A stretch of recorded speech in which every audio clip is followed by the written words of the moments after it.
Hello students, इस video में हम लोग जानने वाले हैं कि रेडियस रेशियो, जिसको डिनोट किया जाता है आर के बेस में स्मॉल आर से, क्या होता है। तो चलिए देखते हैं इसका डिफिनेशन किसे कहते हैं। Radius ratio, the ratio of radius of the cation and the radius of anion in an ionic crystal lettuce. एक आयोनिक क्रिस्टल लेटिस में, अब आयोनिक क्रिस्टल लेटिस से यानी कि आयन से मिलकर बना हुआ होगा, और आयंस जो होता है दो तरह का, कैटायन और एनायन। तो कहा जा रहा है कि एक आयनिक क्रिस्टल जो कि बना हुआ कैटायन और एनायन से, तो कैटायन का रेडियस और एनायन का रेडियस का रेशियो को कहा जाता है radius ratio, is called radius ratio. It is denoted by, इसको इंगित किया जाता है, डिनोट किया जाता है बाय कैपिटल आर के बेस में स्मॉल आर। फॉर्मूला के तौर पर इसको क्या लिख सकते हैं कि radius ratio is equal to the radius of cation divided radius of anion, जहां पर आर सी क्या इंडिकेट करेगा, radius of cation, R A क्या इंडिकेट करेगा, रेडियस ऑफ एनायन, और आर आर बता चुके हैं रेडियस रेशियो।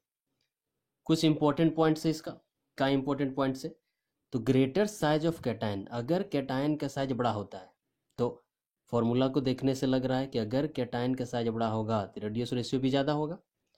और अगर कैटायन का साइज बड़ा होता है, तो सपोज कि मेरे पास पहले से कैटायन की साइज इतना छोटा था, अब कैटायन का साइज जो है सो इंक्रीज कर गया है, कुछ इतना बड़ा हो गया है, तो पहले पॉजिटिव चार्ज को जितना नेगेटिव चार्ज घेर पा रहा था, क्योंकि इसमें जो है सो चार्ज छोटा था पॉजिटिव का, तो नंबर ऑफ एनायन जो घेरेगा जितना भी होगा, अगर इस एनायन के नंबर को कंपेयर करें हम लोग इस कैटायन से जिसका साइज इस कैटायन से बड़ा है, तो चूंकि साइज बड़ा है तो यहाँ पर जो एनायन का संख्या होगा पहले से ज़्यादा घेरेगा। तो यहाँ पर लिखा गया है कि अगर कैटायन का साइज बढ़ता है तो नंबर ऑफ एनायंस जो कि न्यूट्रलाइज करने के लिए कैटायन को चारों तरफ से घेरेंगे, उसका संख्या भी ज़्यादा होगा। ये लिखा हुआ है सेकेंड पॉइंट में कि अगर कैटायन का साइज बड़ा होता है तो सबसे पहले तो उसका रेडियस का रेशियो ज़्यादा होगा, और दूसरा greater number of anion can be accommodate around the cation,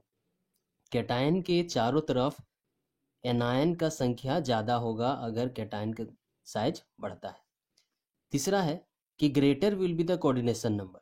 अब कोऑर्डिनेशन नंबर का मतलब प्रीवियस वीडियो में पढ़ चुके हैं हम लोग कि यदि एक एटम है, चाहे वह चार्ज पार्टिकल हो, एक क्रिस्टल लेटिस में मौजूद हो, तो एक क्रिस्टल लेटिस में एक एटम चाहे वह चार्ज पार्टिकल हो, जितने अपने अगल बगल एटम से सटा हुआ रहता है उसी एटम को संख्या को हम लोग कहते हैं कोऑर्डिनेशन नंबर।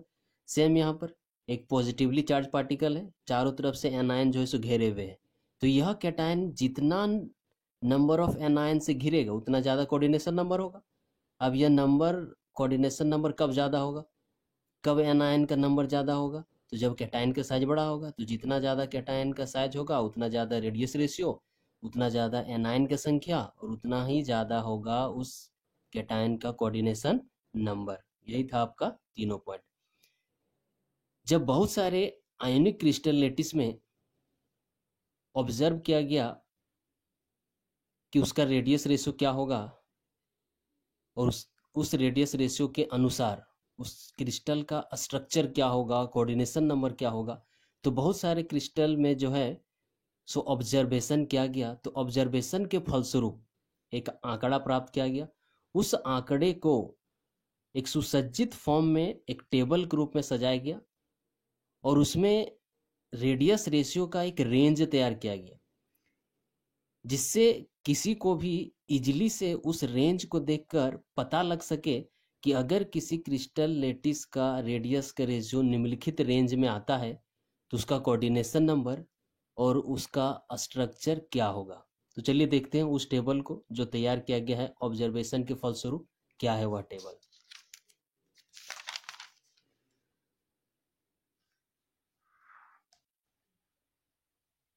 यह है आपका जो टेबल तैयार किया गया है, रेडियस रेशियो का रेंज। दूसरा है कोऑर्डिनेशन नंबर ऑफ कैटायन, अगर कोऑर्डिनेशन पता हो तो ज्योमेट्री, और एग्जाम्पल, कुछ एग्जाम्पल्स।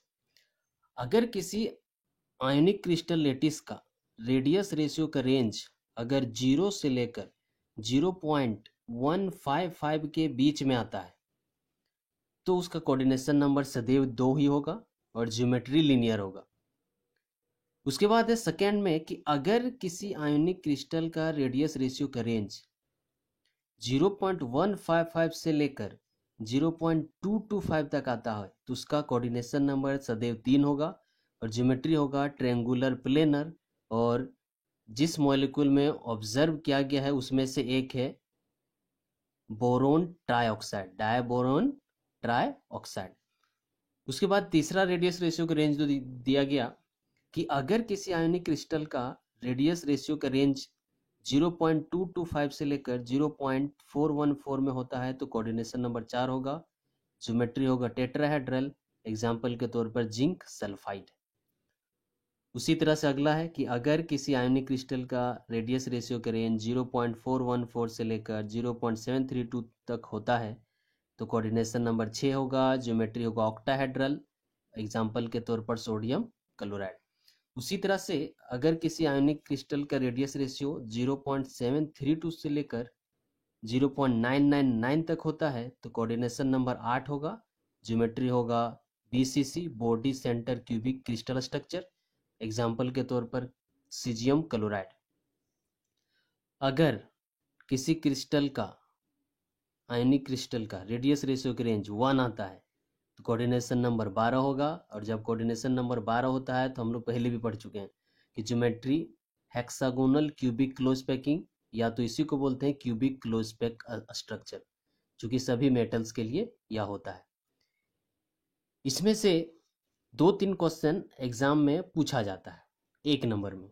पहला जो पूछा जा चुका है कि NaCl का क्रिस्टल स्ट्रक्चर क्या होगा, तो साफ साफ दिखने से पता चल रहा है ऑक्टाहेड्रल, और इसका जो है सो कोऑर्डिनेशन नंबर 6 और इसका रेडियस रेशियो का रेंज 0.414 से 0.732 के बीच होगा।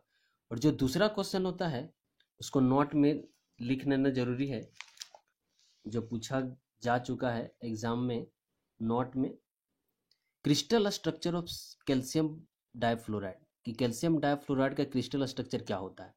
तो जब इसका रेडियस रेशियो निकालोगे कि कैल्शियम का जो कि कैटायन है और F माइनस में होता है, एनायन है, जब रेडियस निकालोगे उसका रेशियो तो पाया गया 0.752, और चूंकि 0.7 से लेकर अगर रेंज होता है 0.999 तो कोऑर्डिनेशन नंबर 8 होता है और ज्योमेट्री होता है BCC।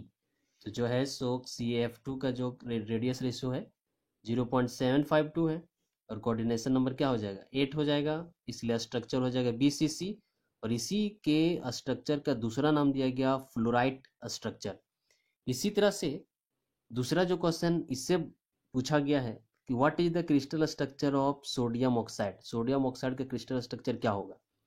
तो इसका भी अगर रेडियस रेशियो निकालोगे Na और ऑक्सीजन के रेडियस को डिवाइड कर इसका भी रेंज आएगा आपका 0.732 से लेकर 0.999 के बीच में, जो कि अगर उस रेंज में आता है तो कोऑर्डिनेशन नंबर सदैव 8 होता है और स्ट्रक्चर हमेशा होता है BCC। लेकिन इसका स्ट्रक्चर के आधार पर नाम दिया गया एंटी फ्लोराइट स्ट्रक्चर, या तो सिंपली कह सकते हैं BCC स्ट्रक्चर। तो यह था आपका रेडियस रेशियो और निम्नलिखित रेडियस रेशियो के रेंज, जिसको देखकर आसानी से पता लगाया जा सकता है कि किस क्रिस्टल लेटिस का स्ट्रक्चर और कोऑर्डिनेशन नंबर क्या होगा।